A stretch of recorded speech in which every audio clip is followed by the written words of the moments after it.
왜 이들이 저렇게 다큐를 고집을 하느냐, 박원순도 또 다큐를 만들겠다고 얘기를 하느냐, 바로 콘크리트 팬층이 매출을 보장하기 때문에 그렇습니다.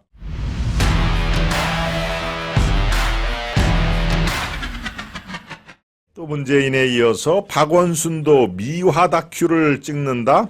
네, 이 사람들은 자신의 어떤 그 공과를 다 역사에 기록하는 데는 아주 알레르기 반응을 잃은 사람들이죠.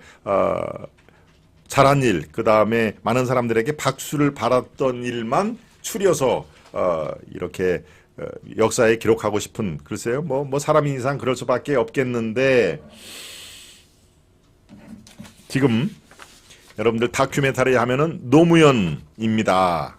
또 얼마 전에 다큐 말씀을 제가 드렸습니다. 문재인입니다. 다큐 영화로 상당히 재미를 봤던 그 세력들인데, 자, 이제 박원순도 똑같이 내 편은 미화를 하고 상대편은 악마화를 시키는 바로 문화 이념 전쟁에 또 숟가락을 하나 얹었습니다. 네, 영화부터 유튜브까지 이 좌파 진영은 정말 아주 사실을 사실대로 안 보는 거에는 아주 정통한 사람들인데, 예, 박원순을 믿는 사람들이라는 그 단체가 있는 모양입니다. 박원순을 믿는 사람들이란 단체에서 우리 박원순 전 서울시장도 다큐멘터리를 만들겠습니다라고 얘기를 했는데요. 예. 글쎄요, 박원순을 믿는 사람들 참 이름이 이제 이 저승에 올라갔으니까, 그렇죠? 이승이 아니고 저승에 올라갔으니까 박원순을 사랑하는 사람들, 노사모 할 때 그 사랑하는 모임 할 때, 글쎄요, 이미 사자가 된 분을 사랑한다는 말은 좀 그렇겠죠. 그러니까 박원순을 믿는 사람들. 그러니까 한 자락씩 따면 박밑사가 됐나요? 박밑사? 박원순을 믿는 사람들이 주체가 돼서 지금 다큐멘터리를 꺼내는데, 글쎄요, 결국은 뭐 박원순과 같은 사람들이라고 봐야 되겠네요. 박원순과 똑같은 사람들이라는 뭐 별명인가요? 자, 아무튼 상대편은 악마화를 하고 내 편은 미화를 시키는 그런 유튜브를 만들다고 합니다. 네. 그런데 이게 어떻게 문제가 있느냐? 그렇습니다. 네, 감독이 김대현이군요. 박원순 다큐멘터리 첫 변론, 다큐멘터리 제목까지 정해져 있습니다. 첫 변론이고 감독은 김대현으로 되어 있습니다. 박원순을 믿는 사람들은 홈페이지를 통해서 후원금 모금을 독려하고 있다. 네, 저 가운데 있는 게 첫 변론이네요.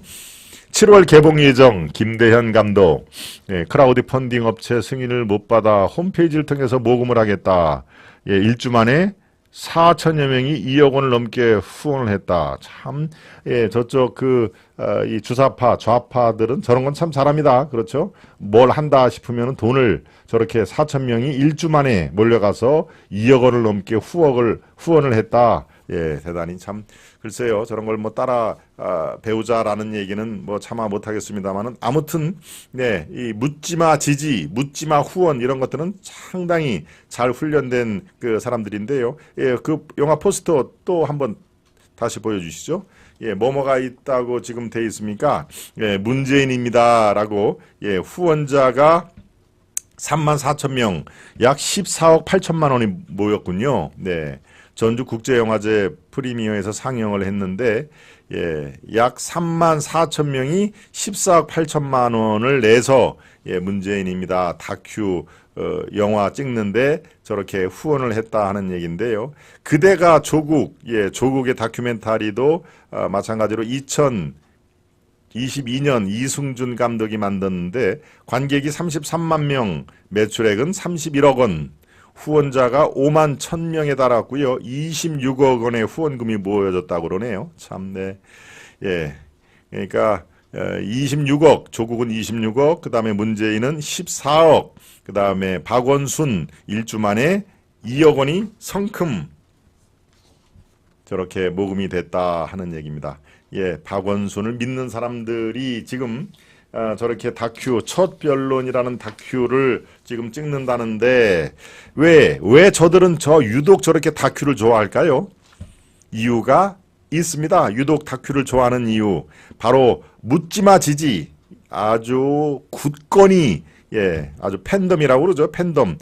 이른바 지금 이재명을 지지하는 뭡니까? 개딸, 개혁의 딸들이라고 하는 그런 것처럼 노무현은 노무현, 마찬가지로 조국은 조국, 이른바 조국 사태로 사실은 뭐 정권이 교체됐다고 해도 과언이 아닐 텐데 또 마찬가지로 박원순도 그런 팬덤이 있는 것이죠. 왜 이들이 저렇게 다큐를 고집을 하느냐, 박원순도 또 다큐를 만들겠다고 얘기를 하느냐, 바로 콘크리트 팬층이 매출을 보장하기 때문에 그렇습니다.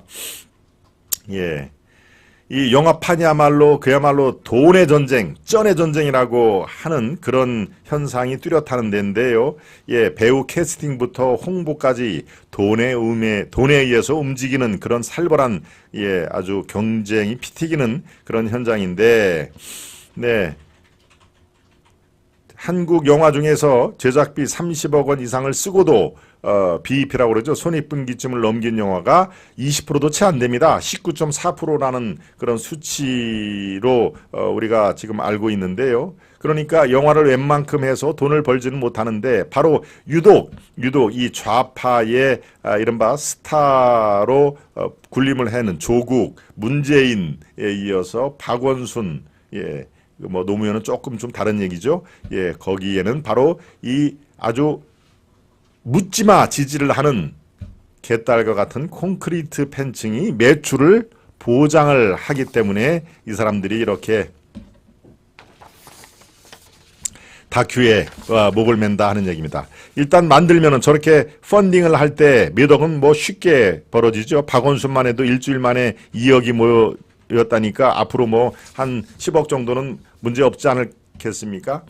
그러니까 별 부담이 없이 한국 영화의 20%도 채 이 투자한 돈을 뽑지 못하는 그런 열악한 시장에서도 우리는 그런 걱정 안 해. 우리가 다큐 만들면은 다 이 팬들 층에서 우리 팬덤이 형성이 돼 있어가지고 묻지마 투자를 할 거야. 그리고 또 이게 영화에서 상영을 하면 또 그들끼리 또 손잡고 가서 상영 영화관을 또 꽉 채울 거야라고 하는 그런 믿음이 있기 때문에 저들은 저런 다큐에 목을 맨다 하는 얘기입니다.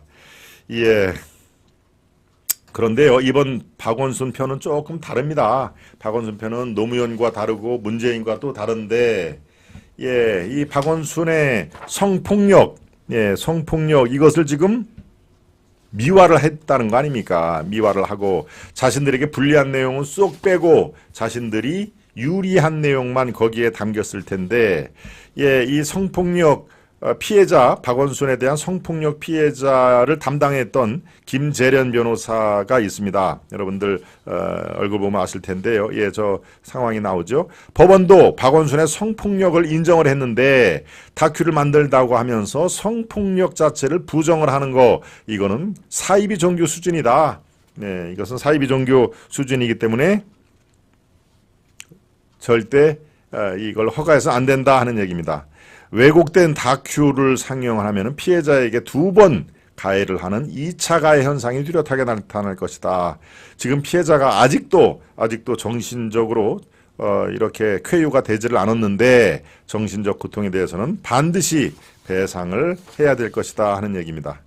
다큐멘터리가 제작 중에 있어 아직 내용이 공개되지는 않았지만 추측컨대 박원순 지지자들이 만들었기 때문에 인권위 결정 등을 제대로 조명하지 않고 왜곡하는 내용이 담겼을 가능성이 매우 크다. 만약 그렇다고 한다면 피해자에게 어떻게 대응할 것이냐고 물을 게 아니라 이제는 우리 공동체가 적극 나서야 한다. 여성폭력방지기본법을 보면 국가나 지자체는 피해자에게 2차 피해가 발생했을 때 적극적인 조치를 취할 의무가 있다. 즉 피해자가 뭘 해야 할지 고민을 만들어주는 게 아니라 법적 의무를 가진 기관들이 이제는 답을 해야 할 때다 하는 얘기입니다. 그러니까 지금 박원순의 다큐 첫 변론이라는 제목이 붙은 다큐는 이전의 다큐와 다르게 이런 문제점들을 아주 커다란 문제점들을 그대로 드러내고 있다 하는 내용까지 말씀을 드렸습니다.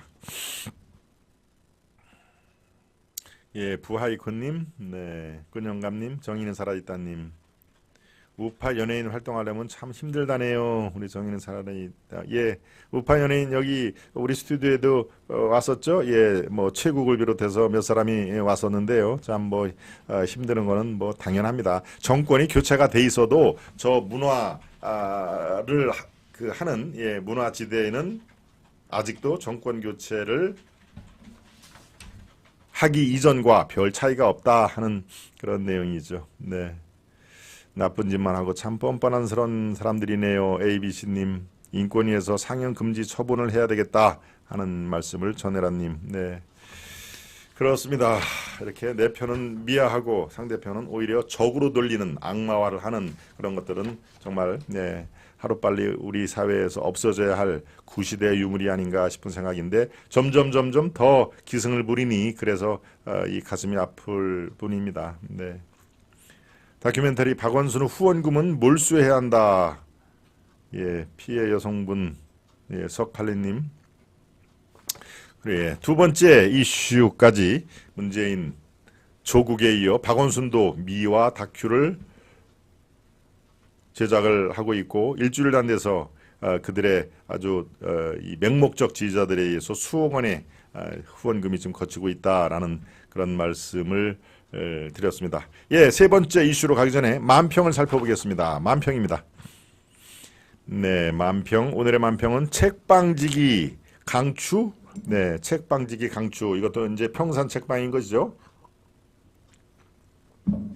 교재도 팔죠. 그러니까 당연하지. 앉아 있는 사람이 다 문재인의 털부숭이 문재인을 잘 그렸군요. 주류 탈환 실전 모의고사 친문 재집권 기출문제 총선 승리 개정판 문바 독해 책장에 꽂혀 있는 게 다 그런 내용들로 묘사가 됐습니다. 주류 탈환 실전 모의고사 이른바 친문 세력들이 어떻게 하면 민주당에서 우리가 다시 주류로 다시 탈환을 하느냐 그런 실전 모의고사 친문 재집권 기출문제 총선 승리 개정판 문바 독해 이런 교재도 다 팔겠죠? 라고 물으니까 아이 그럼 당연하지 라고 이제 문재인이 얘기를 하는 거죠. 예, 저쪽에 가봐 그런 책 많아. 책방지기 개인 사업자 문재인이 강추를 했다 하는 그런 내용이 들어가 있습니다. 네, 아주 요 한 컷에 아주 코믹한 내용과 또 생각해 볼 내용이 있어서 수준적으로 저는 판단이 듭니다. 두 번째입니다.